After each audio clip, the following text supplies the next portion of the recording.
me show you something. So, if you are to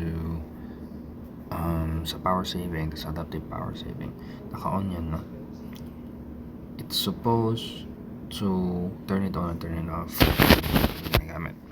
And I thought I'd turn it on months ago or even years ago. Then I found out na kapag nag-on siya, either ako or in-on siya ni adaptive, naka-on pa rin naman siya. Ay, mag-off siya. So if I manually use it to turn on or turn off, even if I turn this on, turn this off, mag-off siya. So in other words, hayaan ko siya in itself. If I manually use the power saving, it will automatically turn off. And it is not written here. There's no warning or whatsoever.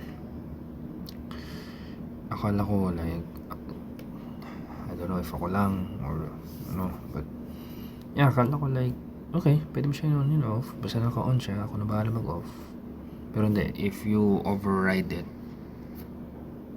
then mag-off yung adaptive.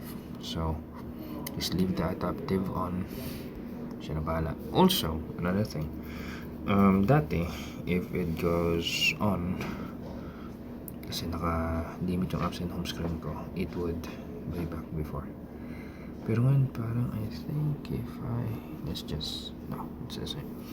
So yun, it's good. So kapag tulog ako or ano, at least it would, pero yun lang, I hope that tsaka na lang time to time kapag na-off siya, kasi useful siya pag gabi, so hindi magda-drain yung battery. Add ko lang, naman, share lang.